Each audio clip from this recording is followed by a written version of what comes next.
So we have the...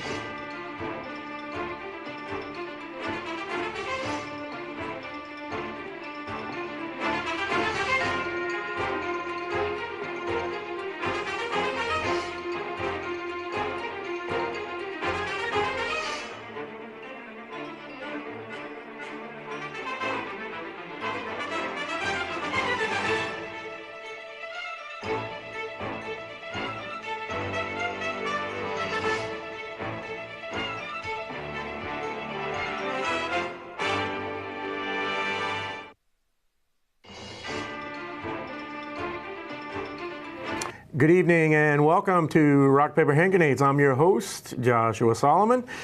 And not with me today is JP. He's on a secret mission.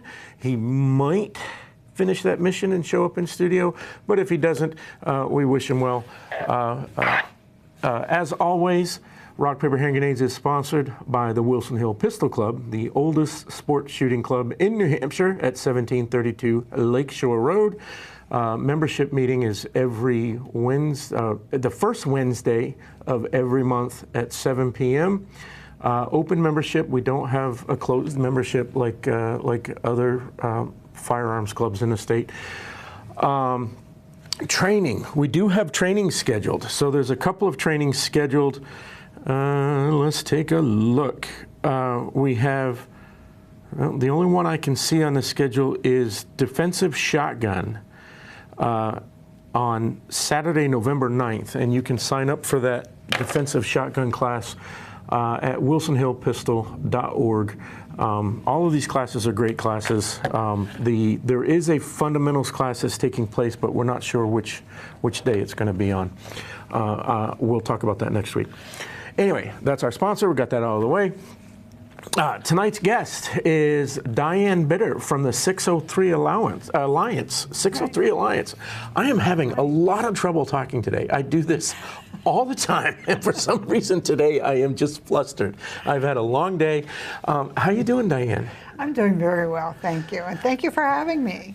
Yeah. I'm sorry JP isn't here, but I am too. Maybe he'll have show a lot up. of fun. So we'll hopefully he'll show up and we'll have some fun. Great. So you're a founding member of the 603 Alliance. Yes. And so tell us what the 603 Alliance is. Oh, okay. I'll fill you in. About 10 years ago, a little more than 10, probably at this point, there were a group of us in the political activist groupings.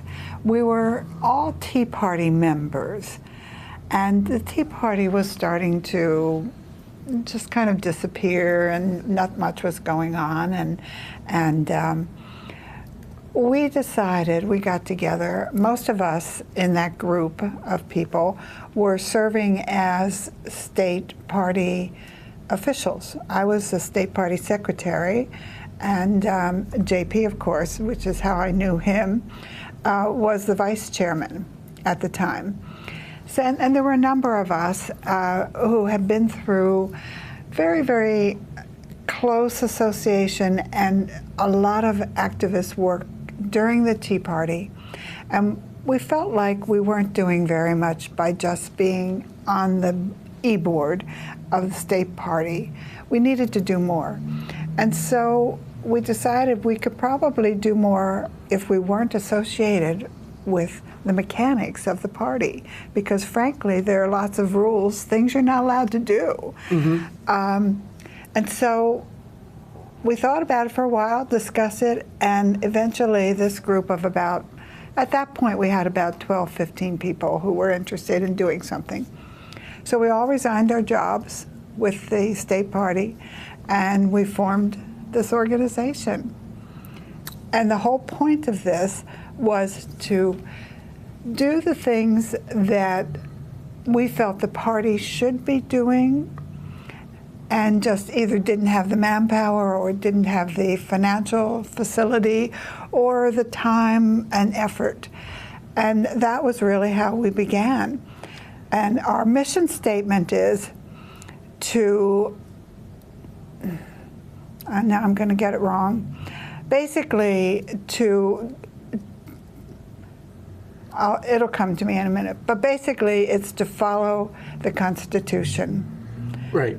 To bring the Constitution back to the level of government where it was going to be respected and honored and followed. Mm-hmm. Yeah, so I read on your website there were, I think it was 6 tenets, and each one of them mentions the Constitution. Mm-hmm. We need to get back to constitutionality, right? Yes. Limited government. Yes. The Constitution limits the government. It doesn't limit the people. It limits the government. Second Amendment, a couple of other items in there, but and one of them was one of my favorites was emphasizing the 9th and 10th Amendment of the Constitution of the United States, which those 2 amendments guarantee state sovereignty, states' rights. Exactly. And so that's something that we've discussed on this show a whole bunch of times, especially when it comes to things like federal money. I don't like federal money because it's my money. And they're gifting it back to me with a hook in it, saying, here, you can have your money back as long as you do what we tell you to do. Which is wrong. And so those are the types of things that irk me. And when people in my own party are accepting federal money, wait a minute. I can do without that because it's going to come back to us. But anyway, those types of strict constitutional rules, strict constitutional values, I should say, are the things that are important to me. And so, so is and we want to see those Alliance restored. So what do you do? Are you a PAC? Okay. Are you an educational? Yes, we are. For candidates for office. What does the organization do? We evolved into that. We started out with the idea that we wanted to restore the constitutional principles, and then we looked around and said, "What's the best way for us to do this in New Hampshire?" And of course, here we are with this House of Representatives that has 400 members. The largest legislature in the country. That's what we have. Yes, I think 3rd largest in the world. And so we said, let's start there, because we could see that there were some issues. And so what we started to do was offer training, but not just training to anybody. We vetted our candidates, we recruited them, we vetted them. If they also agreed with us about restoring the Constitution and upholding the Constitution, then we brought them in for intensive training. And we stayed with them, we mentored them, and got them, hopefully, most of them elected. And it was very successful. Not only that, but the feedback that we got from them was really very encouraging. So we kept that up. So every election period, we do this again. So tell me about this training, because there's one thing that the Democrats, well, there's a couple of things that the Democrats do quite well that we seem to drop the ball on cycle after cycle after cycle. And one of them is fundraising. Somehow and for some way, even though there are rules in place, the Democrats have a flood of money coming into the state from outside of the state. And we don't have that kind of power in the GOP. And the other thing that they do is they have a training system, they have a graduation type system for their candidates to move them from local offices, town administrators and things like that, and move them into state offices, and so they have this funnel, and that's not something that Republicans have traditionally done, but they've been very good at that. Is this the type of thing that you're talking about? No, we did not start there. We started with State House. Now, recently, we are starting to reach into the towns, the selectmen's board, the various boards on the individual towns, because this is where you're going to be recruiting people from to run for the state. And that's kind of what I was getting at. They're very good at that, but we're not, and we've never have been. No. But there's only so much we can do. Well, exactly. It's because conservatives don't think that way. They don't think in a manner that they're trying to game the system. They're trying to people when a conservative gets on the ballot and runs, or even a libertarian. They get on the ballot because they feel passionate about it. They don't get on the ballot because they've been recruited and trained to be there. They're not. That's a different mentality that we have when it comes to serving in office. Well, they're being trained now, at least the State House. We don't so much train the Senate because most of the people running for the Senate have already been serving in another capacity, and so they have some experience, so they don't need it. But I can't tell you how many people have come back to us and said, when I ran, these are people who are serving now, maybe been there for years, there was no one. I had no idea. I didn't know what to do or where to go, and no one was telling me how. And so we were really fulfilling a need that was really crucial. And that's what I get with a lot of the freshman representatives that rotate through here. They say, I ran because I was passionate about a particular subject.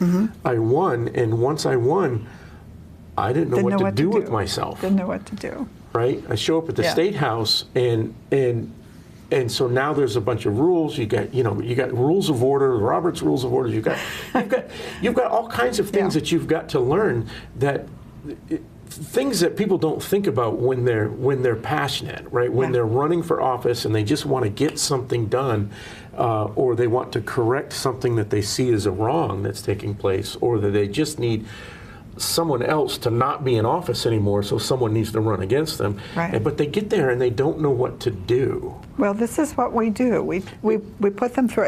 It's like intense. The first year we did this, we had a 2-day session, because when we were preparing the curriculum, we realized that there was a lot of information that had to be delivered, and everything takes time. Well, we got through that, and then we realized the next session, 2 years later, that we had to condense it because people just didn't have the ability to stay for a whole weekend, or for 2 full days if we did it one Saturday and then a following Saturday.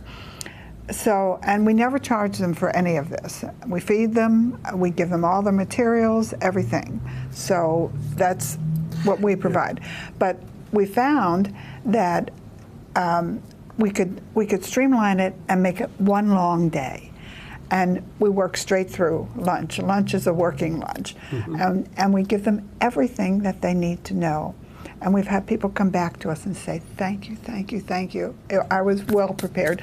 The other thing that happened after our first session that we hadn't counted on was that many of these people then got elected, and when they got to the State House, guess what?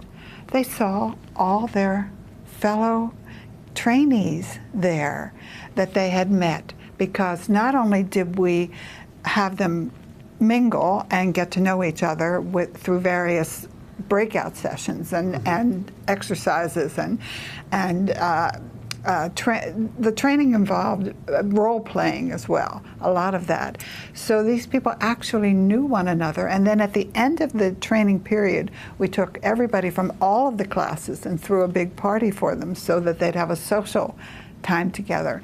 So when they got to the State House, they felt like, oh, I'm comfortable here because I know these people, been through the training with them.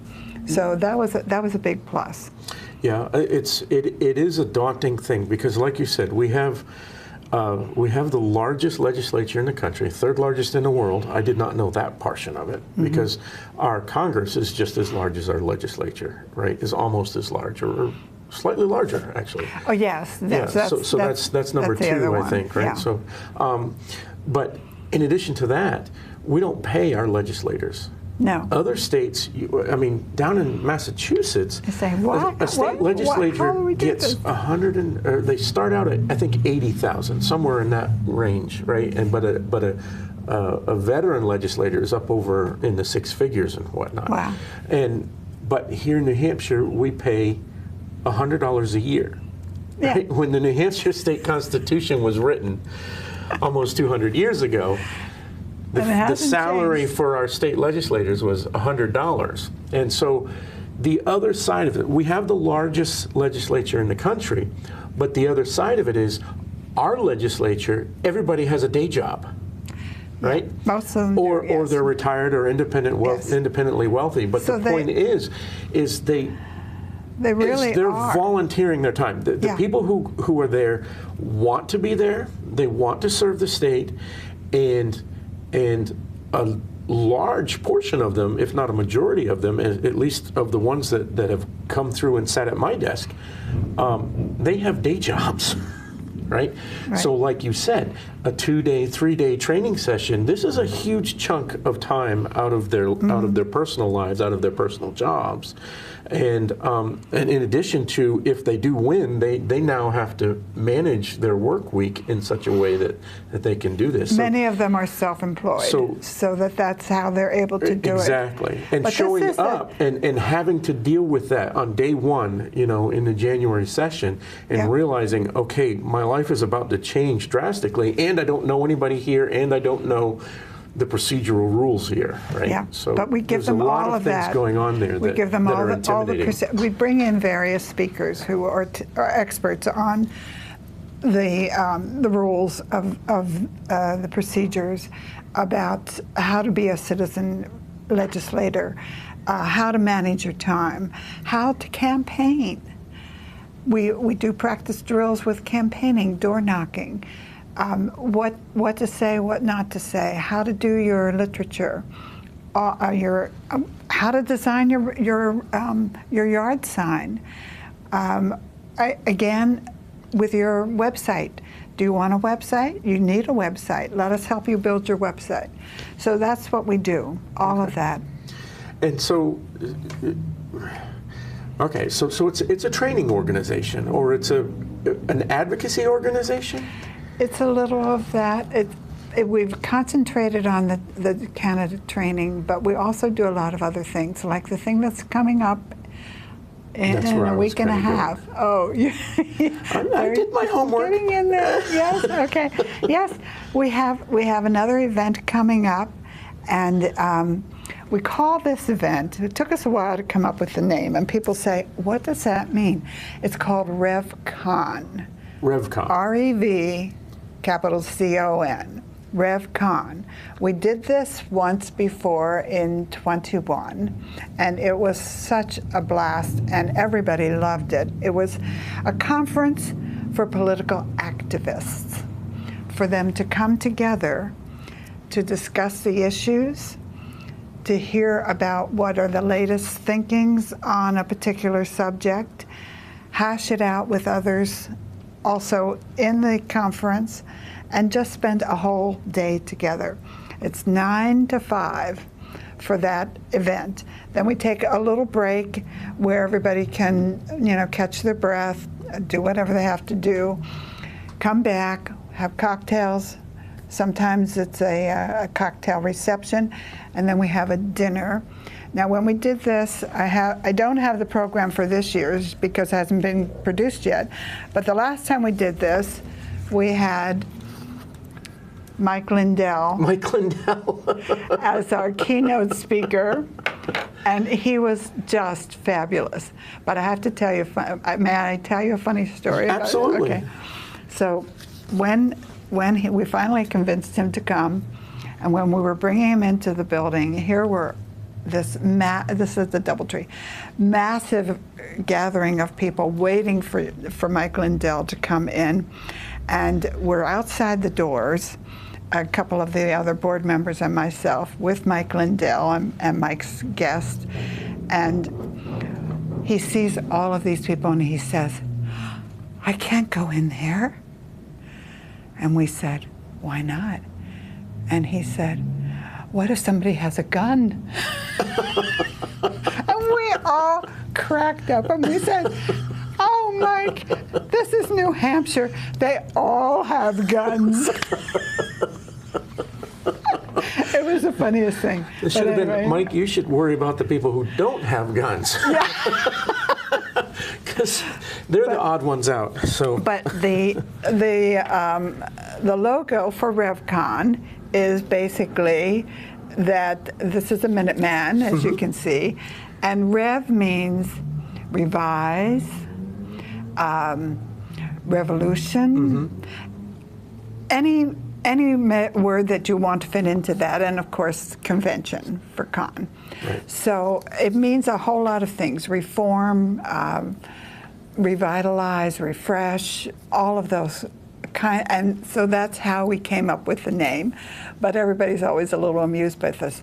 So we're going to be doing this again on October the 20th, and we've got great speakers all day long. It's going to be really a fun time. And then the evening is the dinner. And the keynote speaker this year for our dinner is Trevor Loudon. Do you know Trevor or know of him? Okay, well, you need to check him out, because he is an amazing man. He was at our last, this particular, I don't know. We have a fly in the studio. I have one in my car today. I don't know. It's the last gasp of summer, right? But Trevor Loudon is the man who wrote Go ahead. Enemies Within. Oh, yes. You know that? And the sequel. And he produced the movie. And he's written several other books since then. Basically, he's from New Zealand. So he's got this great sense of humor. But he says the reason he left New Zealand and came to America was because he could see that governments all over the world were corrupt, everywhere. And he said they probably were corrupt in America, but maybe not quite as corrupt as the rest of the world. And boy, did he learn. Yes, oh yes. So he wanted to come to America and find out what was going on and see if he could expose it, which is what he did with The Enemy Within. Right. But his latest book, which I can't wait to see, he's bringing it with him to this convention. It's all about Kamala Harris. So this will be October 20th. October 20th. In plenty of time. Yeah. I've heard some rumblings about a couple of books being published this month that are not going to be flattering to the Biden administration. That's probably one of them. Yeah. But at any rate, Trevor is a fantastic speaker, and he's going to be our evening dinner keynote. And we'll have some other surprises that night. I'm not going to tell you what those are because I don't want to give it away to everyone. But it's going to be quite a surprise that evening. The other thing we're doing is, did you ever hear of or know Jerry Carmen, Ambassador Carmen from New Hampshire? No.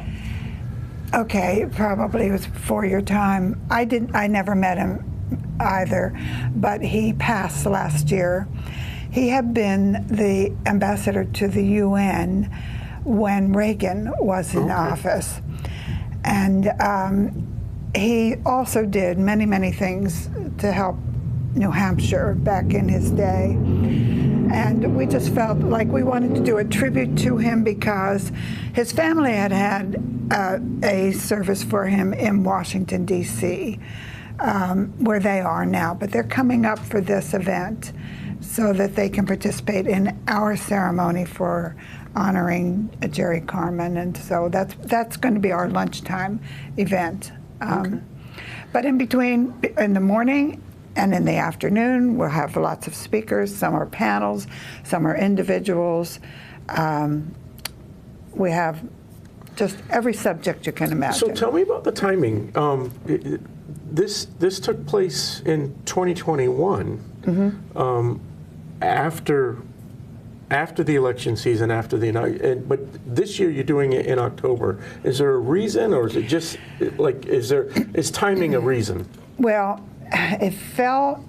we were sort of locked into the timing. We finished up the training sessions, and we said, okay, is there a need to do something else now?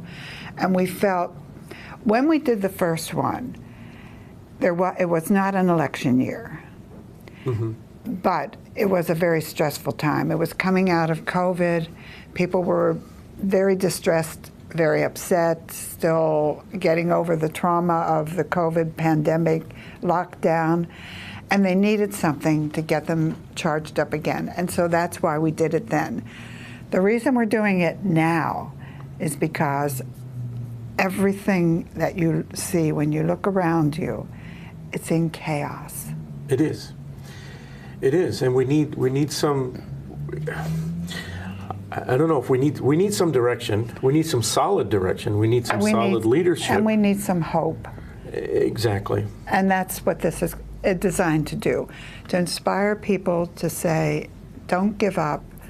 There is hope. We can do this," and that's why we're bringing people together for this. Okay. And so this is October 20th. So that's. What day is that? A Sunday. Sunday. It's a Sunday, yes. So that's the only 3 weeks from now. The only time we could get 2 weeks from now. Yeah, it was the only time that we could get all the ballroom areas that we need for this size group at the DoubleTree. So this will be at the DoubleTree on Elm Street in Manchester on October 20th, and you can get more information on the website. On the website, which is 603alliance.org. It's very simple. Okay. That's it. All right. Thank you. So as you said, there's a lot of chaos going on. One thing I do want to mention is the hurricane issues. A week ago, week and a half ago, we had Hurricane Helen come through, and it has absolutely devastated the Southeast. And FEMA is down there. We've got the head of FEMA telling us that they're out of money. They can't do anything. Oh, and Biden said everybody was just hunky-dory. Right. And so my first reaction is, okay, FEMA, if you don't have any money and you can't do anything, then get out of the way.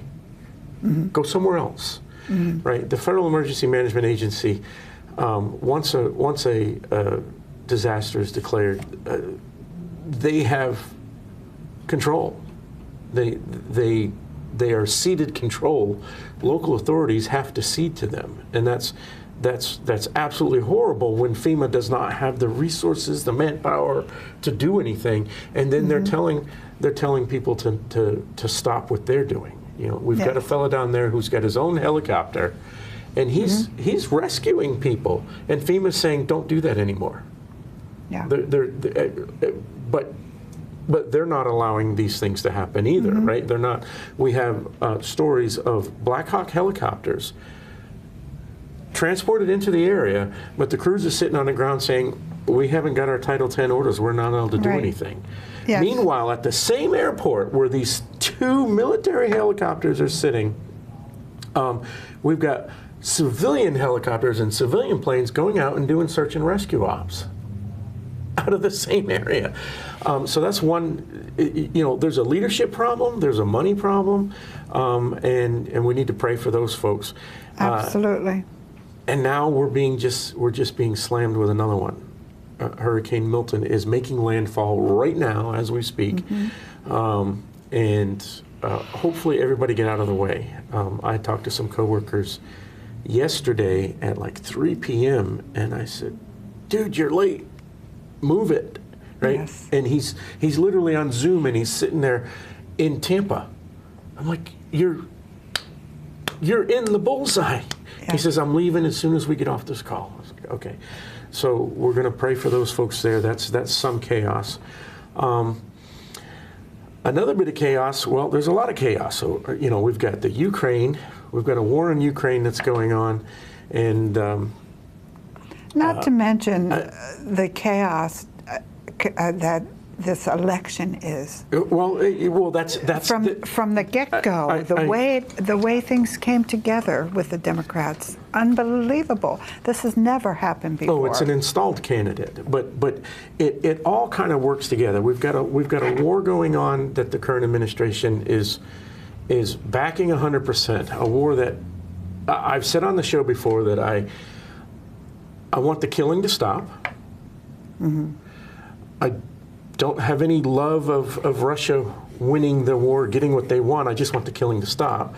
But at the same time, I don't understand why we're funneling all this money into Ukraine. I get it. We don't want Russia to expand its influence and whatnot. But at the same time, the Ukraine is using neo-Nazi military units, which so there's that chaos, and then of course there's the Middle East chaos, which is it's just been going on forever and ever and ever, and you have an administration that is trying to play all sides here, and is not consistent anywhere. And for instance, we have the situation in Israel. We have a missile attack last week from Iran into Israel, and we have Biden out there saying, hey, we support Israel 100%, they're our ally. But then today he gets on the phone with Netanyahu and says, if you strike their nuclear sites, then we're not going to back you. On the other hand, which is insane. We have an ex-president running for president again, who has said publicly, hey, Israel needs to go and strike their nuclear sites and their oil sites. And so we're at this chasm that we need to cross, or Israel is at this point. They need to defend themselves. Yes. But their strongest ally, our strongest ally in the Middle East, the one country in the world that has never wavered from us, has been Israel. And we need to back them 100%, right? They're more important to me than the Ukraine ever was. And at this point, they're being told to back off. And I hate it every time. Every administration that ever tells Israel to back off irks me. They need to be able to defend themselves, but they're being told by the current administration to back off. Kamala Harris is going along with that, and you've got the potential new coming in administration saying, go defend yourself, and I'll be there. Help is coming, right? We're going to win this election, and then we're going to be there for you. And Israel needs to make a decision. And if it were me, I'd be looking at this as if the U.S. is not going to back me today, then our relationship is over. So I might as well go and defend myself because no one else is going to. Right? No one else is going to back. So they are strong. On Those the other people side are of that, very strong. So, well, if I do piss off the current administration and the new administration comes in, then I'm good. Right? So I'm out here looking at Israel, and I'm thinking, I think they have to do what they need they to do. They absolutely do. They are. They have strong convictions. They are a very tight, supportive of one another, a very homogeneous. Yeah. So here we are. We're at October 9th. We're just past the anniversary from last year, October 7th. And so last year's show, right after October 7th, I was here with Representative Moffett, who is a veteran who spent time in the Middle East. And everyone that comes back from the Middle East says that they've had to spend, every veteran that's come back and having served over there, is that they had to spend a lot of time building relationships with the local populations, the local Muslim populations, and whatnot. Mm-hmm. And so we talked a lot about that, and we talked a lot about the impact of what had happened. And when we stepped out of the studio that night, up on Elm Street, where the studio used to be up there, we were confronted by a college protest that was chanting "Free, Free Palestine," and it annoys me that we have an education system that's not teaching the real history of Israel to our young folks, and they don't understand the geopolitical reasons why Israel exists, why the Jews actually have a claim to that land. And so you're right. that all of that history is just obliterated. It is, and so we have another guest tonight, and hopefully he can hear me, and we can get him on here, who's got a closer connection to Israel than I do, and has actually spent some time over there. Rabbi, are you with us? Yeah, can you hear me okay? I can hear you. I can't see you. Yeah, the same. My internet went out. As soon as you brought up Oh, no. Israel, all of a sudden, so I'm on my old hotspot, so I apologize, but if you can hear me, that's good. Yep, we can hear you. With us is... Or I'm still trying to be connected. That's fine. All right, so with us is Rabbi Neil Kurtz, and Neil, you have a like I said earlier, a closer connection to Israel and the October 7th, and you have some stories to tell us. I believe, first off, you've made a couple of visits to Israel since last year's events, and if I'm not wrong, you had a family member who was there during the October 7th event. Is that correct? So I apologize for the stupid question, but you can hear me and not see me, is that correct? I can hear you again. Did you not hear my question? Okay. No, I heard you. Oh, okay. I was trying to get the going. How about we give you just a couple of minutes, and we'll come back. I apologize. Okay. Alrighty. So anyway, one thing that I went through previously was kind of the timeline of Israel and what's going on here, what the conflict is over there, and so to understand what's going on over there, and we can see you again, Neil. The basic timeline, and I'm going to get some, I might get some details wrong. I'm not going to go into a lot of details, but the basic timeline is you've got three major players over here. You've got the first major player was Abraham, right? Mm-hmm. And you don't have to be a believer to understand that Abraham was a real person, right? And he decreed, or he lived in the land of Israel, and this was their land, right? This is where they lived, and we're talking about 4,000 years ago. Mm-hmm. And the children of Abraham have lived in Israel on that tract of land for a solid 2,000 years until the life of man number two, right? And during that 2,000 years, it was conquered. It was governed by multiple different dynasties and empires. But throughout that time, the Jews never left that land. That was their land. It always has been.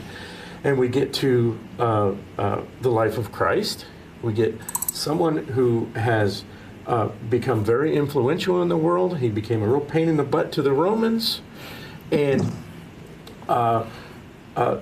after the life of Christ, the Romans, around 135 AD, so shortly afterwards, the Romans were so upset that about all the turmoil that was going on between the Jews and the Christians, that the Romans renamed that tract of land to Palestine, Syria, Philistine, Syria, Palestine.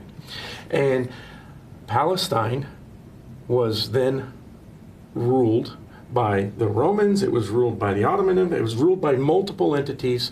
It was never its own country, but it was still a land where the Jews still lived. And the reason the Romans renamed it was as an attempt to separate the Jews from their homeland. So Israel doesn't exist, it's called Palestine. But it was called Palestine by the Romans 2,000 years ago. Now, we fast forward to man number three, which is Muhammad, who lived in 600 AD. 630 AD was when he died, right? So Muhammad, 600 years after this place was called Palestine, the original Palestinians were the Jews. The Palestinians are Jews. Muhammad shows up, and another religion, so a third religion was built around this man, was born of this man, right? You got Abraham in Judea, and you've got Christ and the Christians, and you've got Muhammad and the Muslims. And so for 700 years, it was called Palestine, and that's where the Jews lived. And then Islam shows up.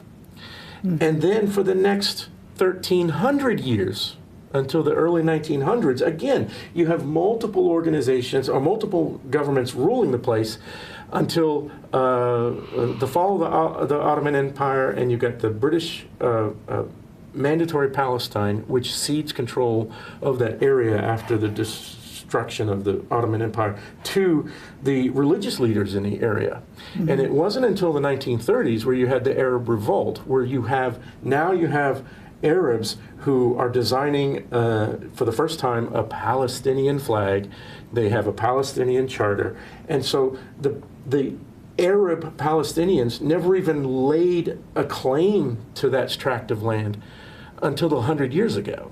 And then the UN recognizes Israel as its own country in 1948. And a lot of the people argue for Palestine say, hey, yeah, the UN just carved that out and just gave it to the Jews, but that's not true.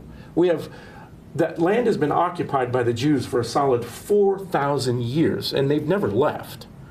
And so they have a right to be there. They have a right to defend themselves. And Rabbi Kurtz, tell me what I got wrong. Well, first off, I apologize for that internet hiccup there, but there we are. So it's all good back now. So let me just say hi. I'm Neil Katz. Josh and I go back decades, almost to the year 70.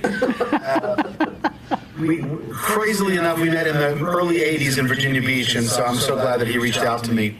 I mean, there's a lot of history to cover there. I mean, I can focus more on October 7th, but yeah, I mean, it's the ancestral homeland of the Jewish people, and a very simple definition of the word Zionism is kind of what you were covering there, which is that the Jewish people have always been connected from Jew number one, Abraham, all the way through today. There's never been a generation of Jewish people that have not had land, or that piece of land, as a central part of their identity. Exactly. Judaism is what we often say is sort of has three main areas of interest. One is the religion of Judaism, or called Torah Yisrael.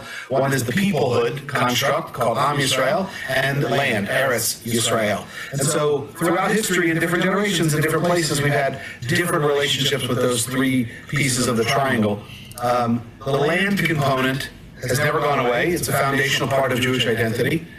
And the reality, though, the geopolitical reality, whatever we feel about it, is that, there have been what I jokingly call, when I teach this in my community here in Texas, it's called Six Flags Over Israel, right? Just like Six Flags Over Texas. The idea that you haven't moved your home, but there have just been different flags that are flying over your house. So you were right. Like, it used to be a Roman flag, and then it was a Byzantine flag, and then a Caliphate flag, and then the Crusaders, and the Mamluks, and the Ottomans, and the British, right? Now, you may not have moved your home, and you may have claim to the physical land. That was never in question. It's just that when the blue and white flies over, all hell breaks loose. Right. So what we have is a situation now where for 80 years, there has been an international understanding of dividing the land for Arabs into a land called Palestine, to claim that, and for Jews to call it Israel. So that was rejected outright November 29th, 1947 at the partition plan, and we can keep going back and back and back, right? Whenever we have these long conversations about history, it's a history of Jewish nation building, and it's a history of Palestinian rejectionism. I am not discounting the Palestinian narrative or their aspiration for statehood, and the closest they got was in the 90s with the Oslo Accords, and ultimately the failure of Arafat in July of 2000, where he rejected the true offer that was made. I think there's a lot to unpack here. I could do a whole session. I was just kind of making the case for Israel being able to defend itself from and do it in a decisive manner, because it's literally been 4,000 years, and folks have been trying to push them out for so long. And so we have this October 7th attack, and we have a situation where the world is telling Israel to back off, but no one is making these folks accountable for what they've done. And you have seen firsthand what's happened over there. Right, so just a personal backstory. So I'm a rabbi in East Texas. I'm a rabbi at a small congregation in East Texas. I'm originally from Virginia, though. It just so happened in the fall of 23 that my daughter, who was at the time a high school senior, was doing a high school semester program in Israel. So not only my daughter, Rebecca, but another member of my congregation, so these two young girls, were in Israel in the fall. They were 7 weeks into their 4-month program when October 7th happened. So even though they were living in the Tel Aviv area, they happened to be in Jerusalem because it was a day of a Jewish holiday. It was a Friday and Saturday. So their program came down to Jerusalem, and they did something Friday night, and they were going to get up Saturday morning and continue the holiday. And instead, they spent that Saturday morning of October 7th 7 times back and forth in the bomb shelter. So I don't want to spend too much time on my daughter and this other young woman's story, because their story ends well, which is somehow the bus was able to take the group of them back to a safer location in the Tel Aviv area. And then only a few days later, they were able to get a charter flight out with the whole organization back to the States. So when it happened on Saturday, they were home on Thursday night. And part of the reason they were able to get home so quick, or let me say it this way, part of the reason they were able to, or had to close the program, because they all wanted to stay. My daughter and everybody else wanted to stay. The program itself, it lost the cook because they went to reserve duty. They lost their guard because their teacher had to go back to reserve. So Israel had a 120% call up in reserves, which is unheard of. Right? It's not everybody who was going to be called up for reserves, plus an additional 20%. People who weren't even asked to come back volunteered. Really? So they had 100% call up. And really, since October 7th, they've been fighting this particular war. And it is, there's a lot of pieces to the puzzle. We know Iran as sort of the root of all the evil, but they're fighting this proxy war through Hamas, and then somehow, stupidly, Hezbollah gets into the mix, which has 0 Palestinians in it, but they're just doing it as a sympathetic war. But Israel has kind of dealt with Hezbollah in the north up until they decided to deal with it a few weeks ago with the pager story and the killing of Nasrallah. Israel has spent the past year decimating Hamas in Gaza, and it has spent the past month or so decimating Hezbollah in the north. Houthis are next, and we don't know what's going to happen with Iran. So that's the big question mark right now. And I personally went and visited in December. I went with a group of rabbis to do what's jokingly called disaster tourism, right? To go over there just to be at Kfar Aza and Sderot and Netivot, and to go see the sites of where these massacres happened, to hear the stories firsthand, to listen to the security briefings, to meet with the thinkers and the writers who are documenting what's going on. And, it's firsthand witnessing of this particular moment. More Jews died on October 7th last year than any day since the Holocaust. So there's a failure of the political establishment of Israel, there's a failure of the military establishment in Israel, and that will sort itself out in time, but the focus has always been on responding with precision to decapitating and defanging Hamas. And that language changes over time. You can't eradicate Hamas, we know that it's an idea. You can't but what you can do is you can destroy their military infrastructure, because the idea that another group will ever have the opportunity to inflict on Israel the pain that it caused on October 7th will not happen. And Israel is always it's fighting a war with its hands tied, because it's got to listen to Western interests and funders and its arms suppliers and all of that stuff, and yet it continues to succeed. And so I'll just end my little comment here. I went back again a few weeks ago with my wife.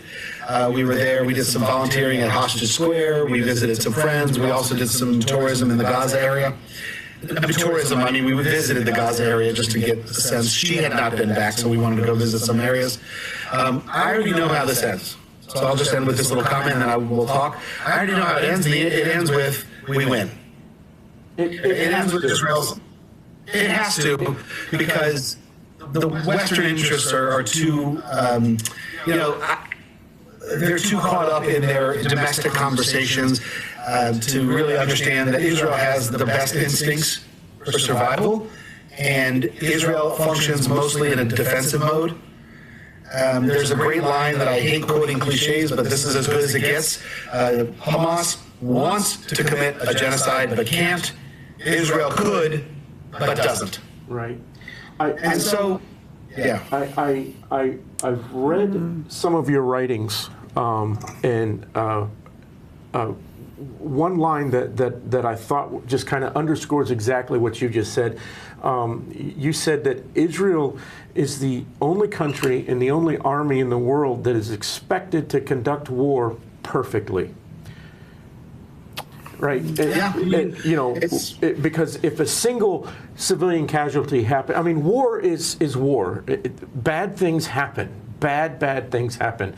But Israel is expected to not allow bad things to happen. And that's kind of the point that I was making about the Biden administration, trying to tell them, don't you go after Iran's nukes or oil. Don't go after the things that would allow them to come back at you again. That angers me to no end. Well, when the dust settles, I mean, we're all living through this.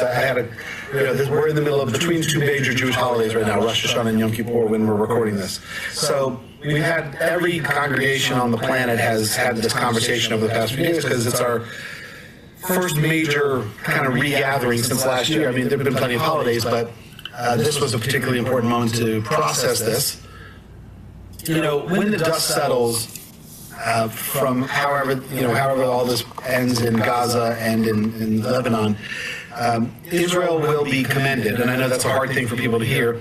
So when America goes into war, when generally there's war, the combatant to civilian ratio, the militant to combatant ratio is generally like 1 to 6 to 1.8 to 1 to 8. In other words, for every one militant that gets killed when we're trying to rout out ISIS, you're going to kill 6 civilians or 8 civilians or something like that. It's horrible, as you said. Nobody wants that, but the reality of war is that civilians will be killed at a crazy ratio. But Israel is at a 1-to-1 ratio. It's actually the lowest civilian to militant ratio known in the history of military, to my knowledge at this point. It is because Israel is so careful and so guarded in how it's conducting this.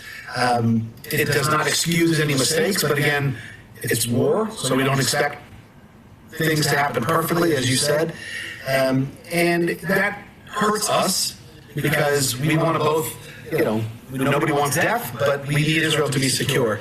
And so, I don't know what else to add to that other than it is the prayer of my community, and not just the Jewish community, but we just had an event here in my community with Christians and well-wishers who support Israel. We want no war over there, right? We would love for there to be peace and for there to be engagement with other nations. What I recently have said is that the occupation, which is a word that we've used for a long time, is really another word for a holding pattern while the Palestinians get their stuff together. Right? I mean, one day, some leadership will arise out of the Palestinian people that will figure this out. And every single time Israel has been asked to sit down and make peace, they've done it. Egypt, Jordan, Bahrain, UAE, Morocco. They're talking currently, I don't know if it'll happen with Saudi Arabia, but even Lebanon, right? So there's a sense of hope that can come out of this. And I feel terrible for the Palestinians caught in between the terrorist organization of Hamas. But the danger was, and I said this on October 8th, the danger was conflating the Palestinian narrative and their reality and existence with Hamas ideology. Absolutely. And not only did the world do that, but they found a group of useful idiots on the American campuses to lift that up. And therein lies the campus problem. Yeah, the campus problem, that was the first truly visible portion of all of this. Like I said, it was almost immediate, right? I mean, Representative Moffat and I, when we stepped out onto the street and we were confronted by this out in front of the studio, we looked at each other and were like, did they just show up because they saw us on television, or was this planned and it just happens to be in front of us? But then it devolves, right? You listen to interviews with these folks, with these young minds full of mush that are moldable, and they have no understanding of the history. They have no understanding of what's really behind it, right? I mean, the Hamas charter and even the original Palestinian charter under Arafat literally calls for the destruction of and the removal of Jews and the destruction of Israel, for the complete eradication.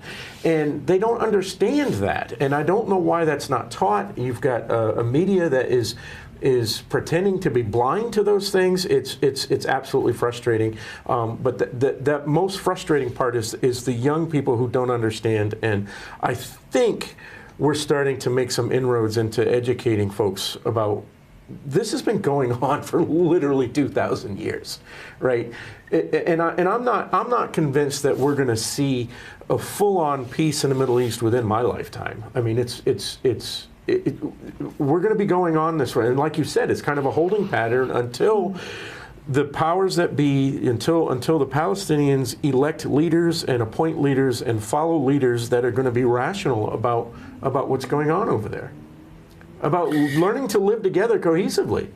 You know, you've got one city there, the city of Jerusalem, which is the center point for the three largest religions on the planet. Right, and you have to live. You have to come to and it's all based on Judaism, right? All three of them had their roots there. Yeah, but Judaism isn't that large. Christianity and Islam are the large ones. We're the baby. We're the rounding error. There's only about 16 million Jews on the planet. There's a couple billion Christians. Right. Because we're a family religion. But yeah, I mean, there's an education component to it, and. The truth is, our better angels call us to ultimately move in the direction of peace, and so it's never linear. It's never like a straight line. But I'll share this with you. I know that we're running short on time, but I'll share with you that I worked with a rabbi in Israel who used to differentiate. And again, this is old speak. This isn't October 7th speak. This is pre. He used to say there are two kinds of people. There are peace makers, and there's peace builders. I know this is maybe a little naive. Peacemakers are the elected officials, the representatives who will sign the treaties, who will have the meetings in the hotels at the UN or whatever, and they will meet and they will ultimately hammer out some kind of deal, right? But what happens if they do that tomorrow? Then what, right? And that's why the people that I work with are on the peace builder side, which is, well, there has to be, what next? There has to be some kind of program or language or some kind of inroad where Arabs and not Arabs, but Palestinians and Israelis can talk with one another or coexist next to another. That's a much harder road, but that is sort of the boring, grueling work that I'm involved with on the lower level, waiting for the upper level to kind of get their stuff together. Right. So it could happen in one time. I don't think it could happen in my lifetime, as you said, only because there's no trust at this point. Right. And unfortunately, there are plenty of innocents that are caught in the middle of this. But I am uplifted by the amount of energy of pro-Israel sentiment. There's a psalm text, the biblical text, that says that God gives us strength, then God gives us peace. Right. So that's our first. We're going to focus on strength. Thank you for joining us, Neil. And I hope you'll come back if we have a topic like this again. It's nice to talk to you. Hang on right there. 603 Alliance at 603alliance.org. And you can get all the information about the banquet coming up on October 20th. Thank you both for being here today. And we'll see you next week. Thank you.